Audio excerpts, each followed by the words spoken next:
y les animo que se inscriban al canal Contrarreloj y le den clic a la campanita para que los videos les lleguen completamente gratis.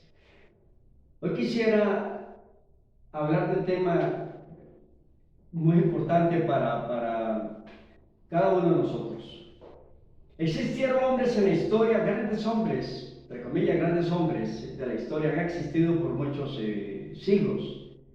Recordamos algunos de ellos como Sócrates, como Hipócrates.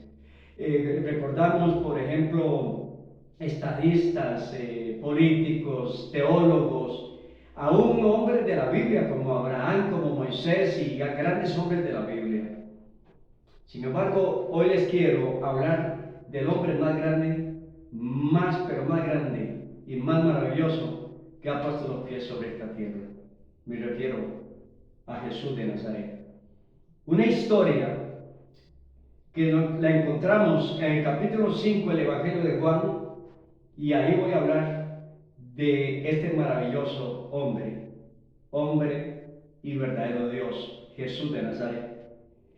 Dice la palabra del Señor en el capítulo 5 del Evangelio de Juan: después de estas cosas, había la fiesta de los judíos y subió Jesús a Jerusalén. Y hay en Jerusalén, cerca de la puerta de las ovejas, un estanque llamado en hebreo Betesda, el cual tiene 5 pórticos. A estos yacía una multitud de enfermos, ciegos, cojos, paralíticos, que esperaban el movimiento del agua, porque un ángel descendía de tiempo en tiempo al estanque y agitaba el agua, y el primero que descendía al estanque después del movimiento del agua quedaba sano de cualquier enfermedad que tuviese. Había allí un hombre que tenía 38 años, que estaba enfermo. Cuando Jesús lo vio acostado y supo que llevaba tanto tiempo, le dijo: ¿quieres ser sano? Señor, respondió el enfermo, no tengo quien me meta en el estanque cuando se agita el agua, y entre tanto que yo voy, otro desciende primero que yo. Pero Jesús le dijo: levántate, toma tu lecho y vete a tu casa. Y al instante aquel hombre fue sanado y tomó su lecho y anduvo, y era día de reposo a aquel día. Mis amados, esta es una gran historia en la Biblia. Esta historia está narrándonos que Jesús, en sus viajes, por ejemplo, esto sucede después de que Jesús estuvo en Samaria. Recordemos que en Samaria Jesús se había encontrado a una mujer en un estanque, y ahí en Samaria había llevado un mensaje no solamente a la mujer, sino a la gente de Samaria, para que se arrepintieran de sus pecados. Recordemos que los samaritanos y los judíos no se trataban entre sí, eran enemigos, pero Jesús es el amigo de todos, y por ende Él fue donde los samaritanos para llevarles el plan de salvación que también Él quería para ellos como gentiles. Bien, narra la historia que después de eso Jesús viene caminando hacia Jerusalén, y la ciudad de Jerusalén se caracterizaba porque tenía 12 puertas en las murallas, y también los pórticos por donde la gente entraba, que venían los caminos, y había algo característico: cerca de los pórticos había estanques con agua. Eso lo hacían porque los transeúntes que venían por los calurosos caminos llegaban a esos estanques a refrescarse de esas aguas después del caluroso día, después de las caminatas que se daban. Jesús no fue la excepción, y vamos a recordarlo subiendo a Jerusalén, pero esta vez Jesús, después que está en Samaria, lo que Jesús viene es a Jerusalén a celebrar una fiesta. Antes de hablarles de ese momento, recordemos algo: aquel estanque donde Jesús llegó se llamaba Betesda. Betesda es una palabra en hebreo que traducida al español significa casa de la misericordia.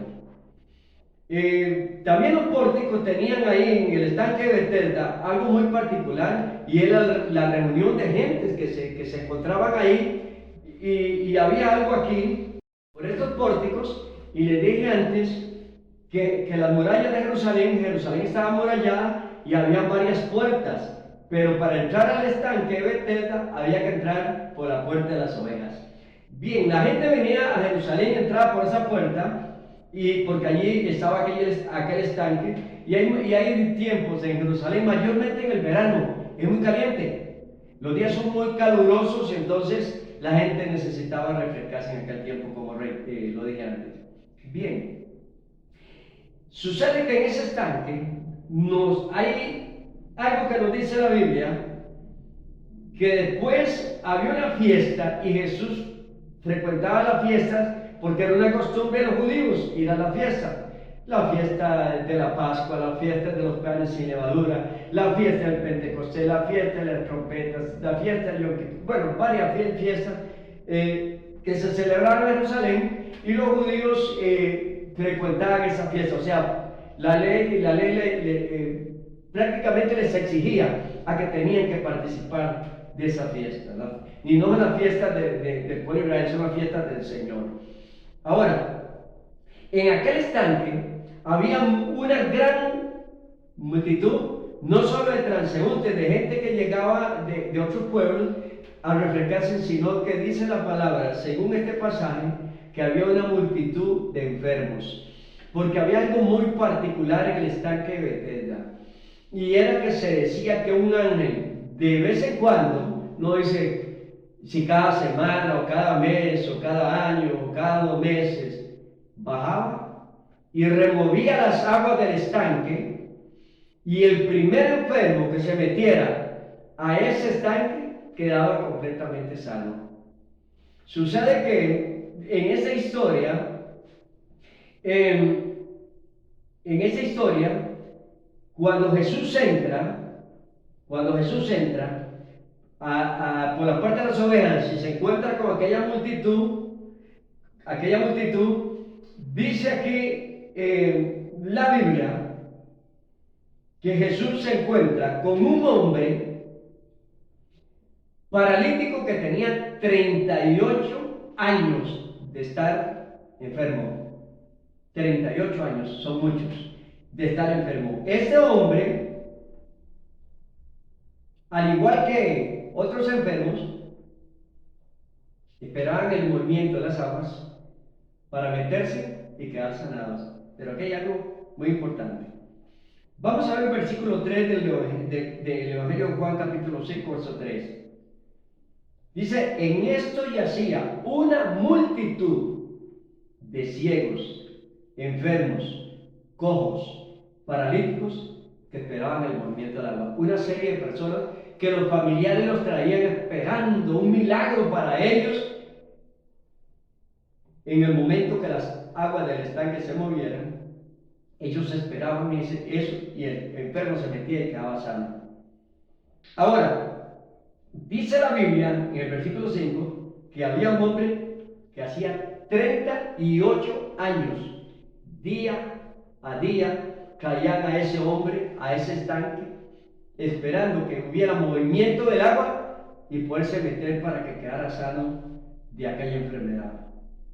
Sucede que en ese momento Jesús entró por la puerta y había muchísima gente, enfermos y no enfermos, y Jesús entró por la puerta de las ovejas y en el estanque. No dice la Biblia que Jesús se refrescara en el estanque, pero posiblemente lo haría. Pero sin embargo, lo que hace Jesús aquí, lo que lo narra el pasaje más bien, es que Jesús se encuentra con este paralítico y le hace una pregunta. Le hace una pregunta. El verso 6 dice, cuando Jesús lo vio acostado, dice, supo que llevaba ahí mucho tiempo, 38 años, imagínense. Y Jesús le hizo una pregunta, ¿quieres ser sano? Entonces el paralítico le dijo, Señor, le respondió este enfermo, no tengo quien me meta al agua cuando se agita. Y entre tanto que yo voy, arrastrando, se imaginen, otro me gana. Sucede que en ese momento Jesús le dice la palabra, que Jesús le dice, levántate, toma tu lecho y anda. Y al instante aquel hombre, que había estado por tantísimos años en una condición de enfermedad, de tristeza, de depresión, imagine usted la zozobra de él y de su familia por tantos años con aquella parálisis, dice la palabra que cuando Jesús ordenó que se levantara, dice la palabra, toma tu lecho y anda, y al instante aquel hombre fue completamente sanado.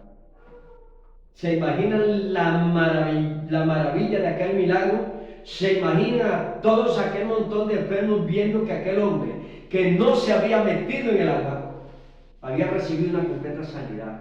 ¡Qué tremenda historia! Es tremendo porque Dios hace milagros ayer, en ese tiempo, y hoy también lo sigue haciendo. Y dice según la palabra del Señor aquí, que Jesús sana a aquel hombre, porque el hombre no había tenido la oportunidad de meterse en el estanque. Pero hay algo importantísimo: el agua de la vida estaba frente a él.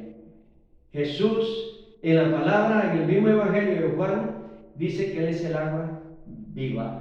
Él es el agua viva. Se lo dijo a la mujer samaritana: el que tomara esta agua que yo le daré, nunca jamás volverá a tener sed. Está hablando de su palabra, está hablando de sí mismo, está hablando de su gran poder y magnificencia.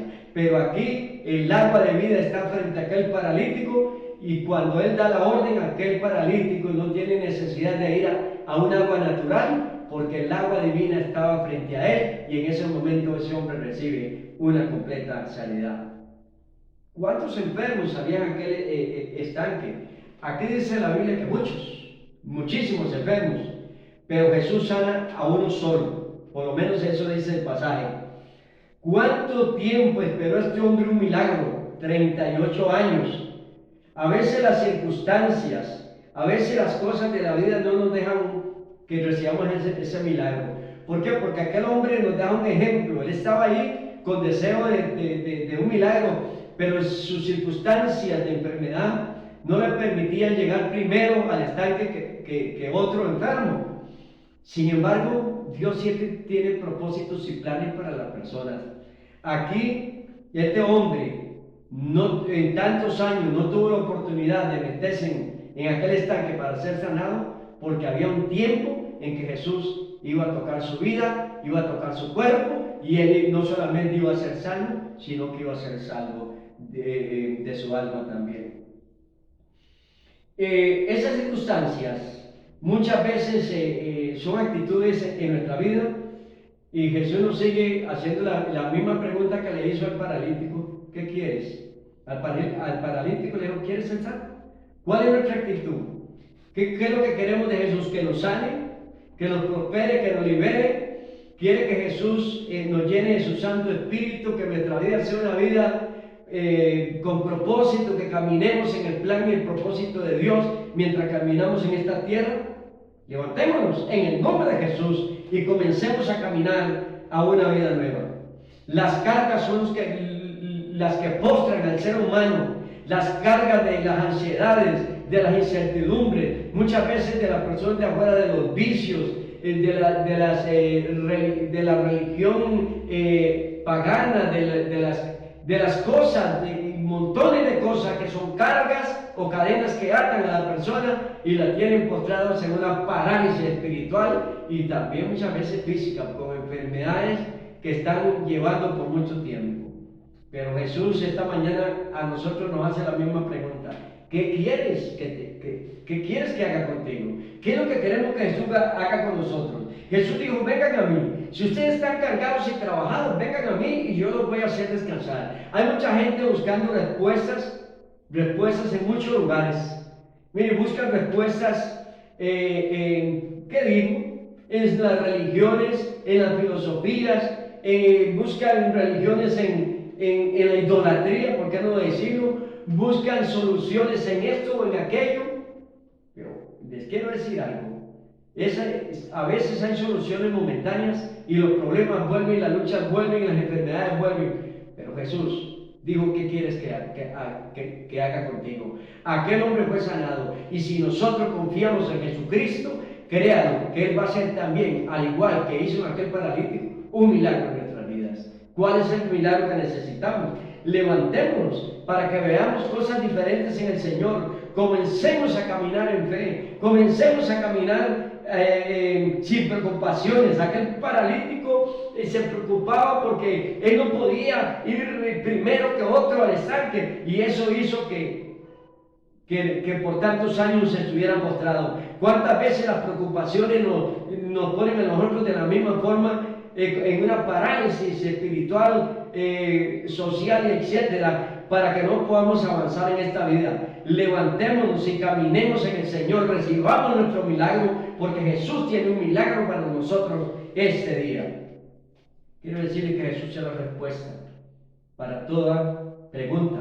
Jesús es la respuesta. La gente dice: Dios no me oye. La gente dice: Dios no me escucha. Yo busco a Dios, pero muchas veces buscamos a Dios de una manera equivocada. Para buscar una respuesta del Señor Jesucristo, hay que buscar en una fe genuina en Dios, solamente en Él, en ninguno otro, en ninguna otra cosa, en ningún otro Dios, en ninguna otra circunstancia podemos buscar de Dios. Hay que buscar al Señor personalmente, a Él, a Jesucristo, deseando que su Santo Espíritu sea el que nos guíe hacia Él. Muchas veces tenemos un problema y consultamos a todo, y a lo último, ya cuando ya no tenemos respuesta, vamos a Dios como emergente.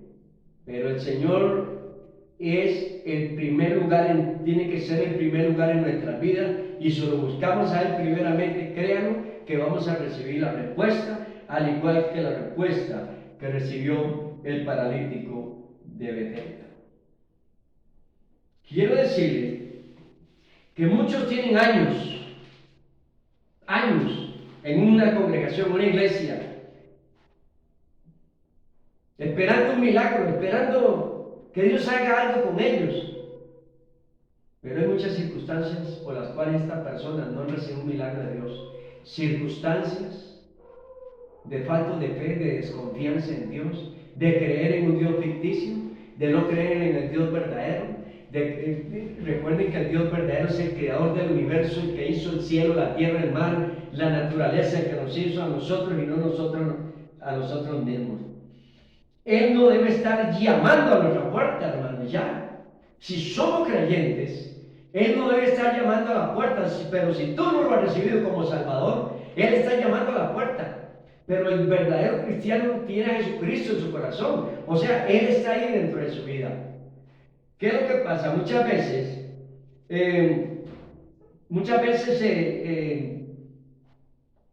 nos cuidamos de hacer cosas delante de los hombres, delante del pastor, delante de fulano, delante del mengano, delante del otro, y no nos cuidamos de hacer cosas delante de Dios, y por eso muchas veces no recibimos un milagro, porque tenemos pecados ocultos en nuestra vida, y por eso no recibimos un milagro. Recuerden que Cristo está presente. Él está aquí, Él dijo: yo estoy con ustedes todos los días hasta el final del mundo. Recordemos que eso fue un milagro hace 2000 años, pero Jesucristo es el mismo de aquel tiempo, de ayer, de hoy, y será el mismo por los siglos. Si nosotros tenemos la convicción de que Él puede hacer un milagro, lo vamos a recibir, pero eso depende de nosotros, depende de usted y depende de mí. Dios te bendiga esta mañana, que recibas un milagro de parte de Dios. Padre, en el nombre de Jesús, bendice, Señor, a las personas que se han conectado, se van a conectar para escuchar este mensaje. Si están enfermos, toca sus vidas. Si están en dificultades, háblales a sus corazones. Deja que el Espíritu Santo, Señor Dios omnipotente, les ayude a entender y a encaminarse en una vida, aleluya, diferente en Cristo Jesús, Señor y Salvador nuestro. Oh Padre Celestial, ruego por esas personas que están en un hospital, ruego por esas personas que están pasando problemas, luchas, tribulaciones en estos días. Señor Dios, los pongo delante de tu presencia para que tu Santo Espíritu les ayude a salir del hoyo de la desesperación, a que Jesús les diga: ¿qué quieres que haga contigo? Ahí está la pregunta que Jesús está haciéndonos a cada uno de nosotros. Oh Dios Todopoderoso, porque eres tan bueno, eres tan maravilloso, eres tan precioso, que tú sigues amándonos a pesar de nuestros reinos, a pesar de las circunstancias, tú nos sigues amando. Señor, yo te alabo y te glorifico y te doy las gracias en el nombre de tu amado Hijo, nuestro Señor y Salvador Jesucristo. Amén. Recuerden, suscríbase al canal Contrarreloj y escuche este mensaje. Cuidado, le clic a la campanita. Dios te bendiga.